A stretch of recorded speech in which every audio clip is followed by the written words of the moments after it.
What is up everyone, this is Zach and welcome to the channel. Today I'm going to be talking about the strongest characters that we see in season 1 of The Witcher, and this is just going to kind of be a fun video where you can sit back and relax and not take it too seriously, because at the end of the day this is just my opinion on how the characters rank in respect to each other. It's totally fine if you guys think a character I ranked at the bottom should be closer to the top, because for every power ranking ever done for games, TV, anime, there's always tiny details that could factor into your opinion of why one character should be better than the other, and they all have weaknesses and strengths. So yeah, there's no definitive tier list that you're ever going to find for a show that's 100% correct. But with all of that in mind, this list should give you guys a rough idea of how all of these characters stack up against each other. Also, there's going to be more than 10 characters on this list because I grouped some of them together in the same rank. This is because a lot of the characters we see in the show are around the same power level, and I wanted to include most of the main characters that we saw throughout the season. So with all of the rules and regulations out of the way, if you guys enjoyed the video, leave a like and a comment. Also consider subscribing so you don't miss any of my upcoming videos. I'll be posting more Witcher content, some gaming content, as well as show breakdowns. So if you're interested in any of that, go ahead and hit the subscribe button, and now let's get into the rankings. So coming in at number 10 at the bottom of the list, this may come as a shocker to a lot of you, but I have Ciri and Pavita. So this might be the biggest point of contention in the whole video, but let me explain myself before you take up your pitchforks or call me an idiot. So Ciri and Pavita have this grand magical ability, but the problem is they have no control over it. It only activates in stressful situations, and even then it's not a surefire thing. It's not like they're invincible, because anytime they are about to be killed, this power just activates and saves their lives. It's not going to activate every single time they're in danger. So pretty much they're just average females who have no combat ability, no physical strength. They can't really do anything on their own at this point without their failsafe, which is their magical ability. Now we see if when it activates, it's extremely powerful. At her betrothal feast, Pavita knocks everyone off their feet and sends them flying backwards, and she creates a kind of maelstrom like a storm, and if she was allowed to continue and not stop, she could have destroyed the whole palace. And then with Ciri, she uses it to escape from Cahir, and the scream she is emitting is strong enough to destroy a giant obelisk like a rock structure. And then toward the end of the season, we see her lose control once again, and she ends up killing a group of guys who are trying to capture her. Also, at no point in the season were Ciri or Pavita in mortal danger. No one actually tried to kill them. Cahir was just trying to capture Ciri. The Doppler was just trying to capture Ciri. Pavita was never in any danger from anyone. And so with all that being said, I think if any of these characters on this list really wanted to kill Ciri or Pavita, they would have a high chance of succeeding. Moving on to number 9, we have Iced and Calanthe. So I grouped these two together because they're married and they're involved in much of the same conflicts. Also, they are around comparable skill levels. In terms of their combat ability, they're both accomplished warriors, having won many battles. And outside of their fighting abilities, they're actually very powerful. Calanthe is the ruler of Cintra. Iced is just there for her. He has no interest in ruling. But before he married her, he was the Jarl of Skellige, so he was actually the most powerful man on the entire set of islands before he married Calanthe and passed it on to his nephew. So they didn't get to where they were and maintain these positions of power without being strong. But as we see, they are both defeated in the battle with Nilfgaard. And compared to all the other characters on this list, I think number 9 is a fitting spot for them. So coming in at number 8, we have Eithne and the Dryads. So Eithne is the queen of the Dryads. She is their ruler, and she's the oldest one there is. She is the one that administers the waters of Broccolin, as we see her do to Ciri. Now the waters of Broccolin erase a person's memories and turn them into a Dryad. However, it did not work on Ciri because of her power. And in terms of strength, the Dryads are very powerful warriors. They're pretty much unbeatable on their turf in the forests of Broccolin. And since none of them ever leave the forest, they are always going to be fighting in Broccolin, and they're always going to have the advantage over whoever they're facing. They are very skilled archers. They're known to be accurate with the bow and arrow up to 200 paces. And as we see in the show, they usually shoot people down as they approach the forest. Not many people make it into Broccolin because the Dryads are not fond of visitors. They only let a select few enter, such as Ciri, and the rest they kill before they can get close, which is why we see a huge field riddled with skeletons. And it's also why they shoot Dara to neutralize him to make sure he's no longer a threat.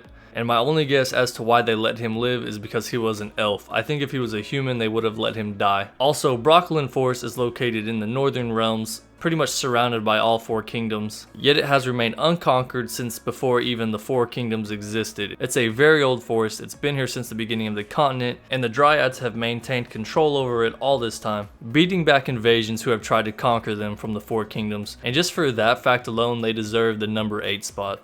So at number 7 we have Boholt and his group of Reavers. We see these guys in episode 6 as they join the hunt to take down the dragon. And these guys are sort of a specialist group. They are very adept at killing Draconids. They are widely known across the continent for their ability to take down dragons. And while it doesn't say it in the show, these guys have wiped out all the Draco lizards in Redania, and they've also killed 3 red dragons and 1 black dragon. So they are a pretty formidable group, and the ability to take down dragons translates well into fighting humans. And as we see toward the end of episode 6, there is a big brawl between the Reavers and everyone else on the hunt. The leader of the Reavers, Boholt, almost gets the better of Geralt, fighting him with a spear, and although he did use a dirty tactic to get the upper hand, he was still very close to killing Geralt before he was stabbed in the throat by Yennefer. So the Reavers were defeated even though they far outnumbered who they were fighting. But when you take a look at who they were up against, it's easy to see why. They were fighting Thea and Vea, Geralt and Yennefer, a golden dragon, some of the strongest characters that are going to appear on this list, so having more numbers in this situation isn't going to guarantee you victory. But overall, these guys were world renowned for defeating dragons, and I think that earns them the right to the number 7 spot.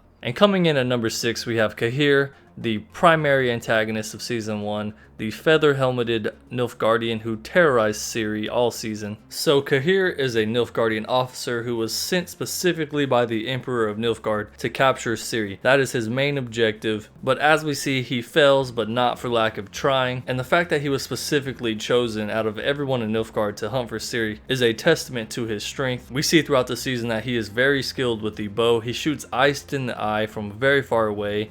He shoots Laszlo as he's riding with Ciri trying to escape Sintra. And then finally in episode 8 at the Battle of Sodden, we see him sword fight Vilgefortz one-on-one, and he manages to defeat him, which in my opinion is his greatest accomplishment of the season. Vilgefortz is a very powerful foe. So the fact that he outmatched Vilgefortz would be enough by itself to place him at number 6, but combined with his other feats throughout the season, I feel confident putting him at the 6th spot.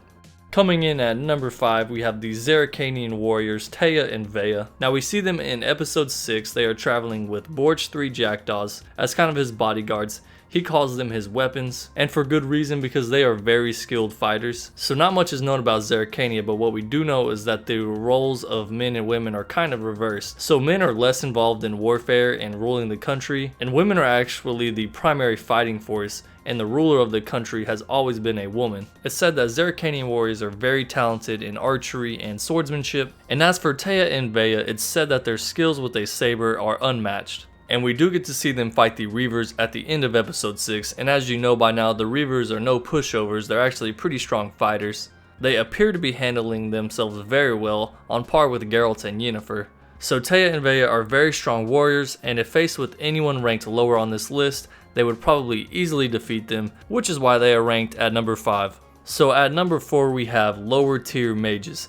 Now it was pretty hard to distinguish between the weaker mages and the stronger ones, because the show doesn't display everyone's individual powers or their feats. So for example, Tissaia is the rectress of Artusa, therefore she should be much stronger than all of the students she taught. But we don't see her do hardly anything all season, so we don't have a good gauge of her actual power. So for this reason, I've used a little bit of my knowledge from the books to rank them. So I have placed 5 mages in the low tier, and starting with a little known mage named Coral. We only see her in episode 8. She has no dialogue, but we do see her kill a huge group of approaching Nilfgaardian soldiers, so we do know she is strong, but I'm limited to where I can place her because that's all we know about her since she is killed shortly after. Next up on the list we have Istrid. Now we don't really get to see any of his powers throughout the season other than him opening some portals, but I figured since he's sort of a main character and we see him pretty often, I would include him on this list, and I do think he's powerful enough to make it onto the low tier of mages. Up next we have Mousak. Now this one was kind of difficult. I wanted to put him in the upper tier, but we don't really see any offensive abilities from him. We see him put up a barrier in defense of the palace in Sintra. where he does manage to hold off the Nilfgaardian army for a little while. We also see him cast a portal very quickly, but there's not really a great display of his power. He's also not really a mage, he's a druid from the islands of Skellige, but overall there just wasn't enough shown of his powers to place him in the upper tier. Moving on, we have the sorceress named Sabrina, yet again another character who we don't see her display much of her power. We see her in school with Yennefer at Aretuza, where she's one of the more successful students, but once she becomes a full sorceress, we don't really get to see any of her powers. At Sodden, she's really just helping people out. She does shoot a bow and arrow to blow up those vials they slingshot at the Nilfgaardian army, but we don't get to see any magical powers out of her, so I'm just including her on this list since we saw her in the show so much. And last up we have Triss. Now this was the most difficult one. I really wanted to put her in the upper tier because we do see her use a lot of her powers and she does kill a lot of Nilfgaardian soldiers. So we see her summon toxic mushrooms that poison a lot of the Nilfgaardians, killing a huge group of them, and we also see her block the door to the keep with some vines. So we do know she's powerful, we get a display of her power, but I just don't think she quite compares to the mages on the upper tier. And I also wanted to keep them kind of equal. I wanted to keep 5 in the low tier and 5 in the upper tier. So she fits well here. But as the show goes on and she becomes more powerful, she might move up to the upper tier. Alright guys, so we are now in the top 3 ranks. So these are going to be the strongest characters that we see in Season 1. And coming in at the 3rd strongest, we have Renfri. Now, originally, Renfri was going to be at the bottom of the list for me. But one thing boosts her up to number 3, and it is her resistance to magic. So in episode 1, when Stregobor asks Geralt to kill Renfri, Geralt asks Stregobor, why can't you do it? You're a sorcerer. And he says, well, she's resistant to magic. Pretty much magic has no effect on Renfri. Now she didn't always have this resistance. At one point in the books, while she was chasing Stregobor across the continent, he freezes her in a crystal and drops her in a mine. So she's there for a while before she is freed by a prince. And it was during this time where she was trapped that she developed her resistance to magic. Now this all depends on if you believe in her mutation. And I for one do believe she's cursed and has these mutations because her resistances and abilities and her overall power is just much more than your average person. So there does seem to be more to her than meets the eye. And this is supported by the fact that she holds sway over this group of bandits, that they've traveled the continent, killing people, raiding, all in search of Stregobor. And so she's definitely a force to be reckoned with, and we see that when Geralt goes to fight her. So we see Geralt take out all of her men very easily. He completely slaughters these guys. He has more difficulty fighting Renfri by herself than he did with all of those people. Partly because he wasn't trying to kill her outright, he was trying to give her a chance, but she still manages to wound him, put him in danger. So she is a formidable warrior. Anyone who can go toe to toe with Geralt is a strong fighter. And she ranks at number 3 because if she were to fight against any of the mages in the lower tier, she would probably be successful in killing them because their magic would be useless and none of them would be able to defend themselves against her without their magic. Now, is she as skilled as some of these sword fighters that we see below her? I would say she's probably definitely stronger than like Calanthe and Iced. She's probably more on par with Taya and Vea, somewhere around there, due to her mutations making her stronger and faster. So she was definitely a tough one to rank, but I think with all of her different abilities, number 3 is a good spot for her. Alright, and at the number 2 spot, you guys knew he was going to be close to the top of the list. We have our main protagonist, Geralt of Rivia, the White Wolf, the Butcher of Blaviken, Gwynblade. He has all kinds of names, and he is the most famous witcher of them all. And for good reason, because he has killed a large amount of monsters all over the continent, and oftentimes he's accompanied by Jaskier, who in turn writes ballads about their adventures and sings about them wherever he travels on the continent. So news of the White Wolf has spread all over, and he also finds himself mixed up in events such as Pavita's betrothal, where a lot of people recognize him there, and it adds to his fame even more. But getting into what makes Geralt so strong, so of course he's a witcher, so he's much more powerful than your average human or sword fighter. Witchers have undergone mutations and trials that put their body under intense duress, and as we've heard, only 3 out of 10 boys survive the trials, so it's very dangerous. Most people die during it, but if they survive all of the tests and mutations, they come out almost superhuman. They are much stronger, they're way faster, they have better reflexes, they can see in the dark, They have extremely good hearing, a heightened tolerance to pain, and an overall greater resilience to injuries. They also have the ability to cast signs, making them a mage swordsman hybrid. But even for a witcher, Geralt is a special case, so during his trials he showed greater resilience to the mutations. So it was decided that he should undergo further experiments and further tests, which is the reason why his hair has turned white. And he's the only witcher that has white hair that isn't from old age. So it's not quite clear what these extra mutations did to Geralt, but I don't think it's a coincidence that he's the most famous and arguably the most powerful witcher. These extra mutations have pushed his abilities further than your average witcher,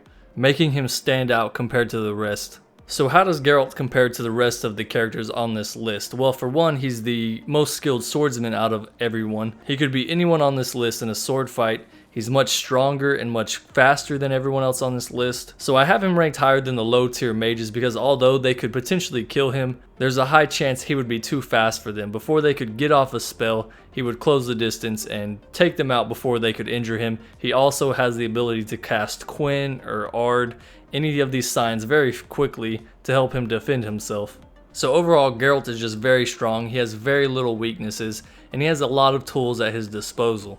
As I mentioned earlier, they use signs, but they also have potions. So witchers are well versed in the ways of creating potions. They know the ingredients and how to mix them to create ability boosting effects. So these potions can boost their strength even further, boost their speed even further. They can do all sorts of things depending on which ones they create, which is why we see him take potions before he fights monsters in this season. That's when his eyes go all black and his face turns pale. Because when you're fighting a monster, a lot of times they are so strong that even a witcher needs boosted effects to help them take it out. But yeah guys, I know I talked about Geralt a lot, but there was a lot to say for the main character. So I hope this helped you understand his abilities and how powerful he really is. And finally, at rank 1, we have the strongest characters that we see in Season 1 of The Witcher, and that is going to be the stronger mages. I refer to them as the top tier mages, and in my opinion, these are the ones that are a step above the ranked 4 lower tier mages. So the sorcerers in this number 1 rank are either very experienced, have very powerful spells, or their abilities were just showcased a lot in this season, allowing us to see how strong they can be, and they managed to edge out Geralt based on their overall destructive power and how much damage they can really do on a grand scale. And I have 5 characters at this number 1 spot, and I'll explain to you why each one of them is here, starting off with Yennefer. So I'm going to try to make this quick since we have 5 characters to go over. And if you finished the first season, you're well aware of the power of these mages, especially Yennefer. Her abilities are showcased the most throughout the season. I mean, we see her do a lot of things. She shoots lightning out of her hands instead of catching it in the bottle. She can open portals as a novice. She kills the mage assassin's creature and puts up a fight with him in episode 4. We even see her do a little swordplay in episode 6. And then finally in episode 8 at the Battle of Sodden, we see her kill Nilfgaardian soldiers, break their necks. And then at the very end, she's kind of the savior of the entire battle. She absorbs all of the fire and unleashes it in a huge fire blast, wiping out a huge portion of the Nilfgaardian army, which helps put an end to the battle for Sodden. Next up we have Fringilla. She is the sorceress for Nilfgaard, and she uses a lot of dark magic against the mages at Sodden. We see other mages sacrificing themselves to create fireballs, smoke clouds. She conjures up a box of mind-controlling worms that get inside the keep and infect the minds of Sabrina as well as a couple others, who then go on to attack each other. Sabrina attacks Yennefer and the other people drop bombs, blowing up the keep. She opens up a portal in the ground which leads inside the keep, allowing Nilfgaardian archers to bombard the people inside with arrows. She uses dimeridium powder to disable Tissaia, and we also learn that she is the one who destroyed all 50 Skellige ships that we hear about in the first episode during the Battle of Cintra. So Fringilla is definitely a force to be reckoned with, at least in this show, and we know she's very powerful from what we've heard about her and also what we see in episode 8. So next up we have Vilgefortz. This one might confuse some of you because he really doesn't do much this season and he is defeated by Cahir, but trust me, he is very powerful. The show seems to be setting something up with him. We see it toward the end of the episode where he wakes up and kills the mage who was asking him for help. So we know something is up with Vilgefortz and he's going to be very powerful in future seasons. And even in this season, he's going to be in this top rank just because he's one of the main leaders amongst all of the sorcerers. He's also the most skilled sorcerer when it comes to hand-to-hand combat. We see him portal in behind Nilfgaardian lines where he takes out a few soldiers and then fights Cahir one-on-one. Now he does lose the sword fight with Cahir, but it seems to me he threw the fight on purpose, because if he really wanted to kill Cahir, he would have casted a spell other than just summon swords. He's also very young compared to a lot of the other sorcerers, but he's already a leader amongst them, which speaks to his power. So expect to see a lot more from him in the upcoming seasons. Now these last two we don't see in action throughout the season, but they are on here due to their experience and age. So the first one is Cahir de Vries. She is the rectoress at Aretuza. She is the one who trained all of these mages like Yennefer, Sabrina, Fringilla. She was their teacher, and to be the rectoress at Aretuza is a big deal. You have to be a very well-respected mage, as well as a powerful one. In the books, Cahir is referred to as an archmage. She's one of the oldest sorcerers around, and she is well revered by many. So although we don't get to see her in action this season, hopefully we'll get to see her do more next season, and just know that she is powerful and deserves to have a place at the top spot. And the final sorcerer in the top tier is Stregobor. We see him in episode 1 and a couple times throughout the season, and according to the official interactive map by Netflix, he's the oldest living mage right now. He's the second date on the timeline after the conjunction of spheres. It says he was born in like 786, and we also learn he is the rector of Bernard, so he is the equivalent of Cahir just at the male academy. And so even though we don't see him cast a single spell all season, just based on his reputation of being so old and experienced, and also being the rector at Bernard, we can be confident he is very powerful and deserving of a place amongst these other mages at the number 1 spot. And with that, guys, we are all done with the rankings. So this is how the characters in the first season stack up against each other in my opinion, and I would like to hear what you guys think in the comments below. So if you enjoyed the video, leave a like, leave a comment letting me know if you agree with my rankings or if you would switch some of the characters around. Also consider subscribing for more content like this, and if you made it this far, I would like to thank you so much for watching, and I hope to see you in the next video.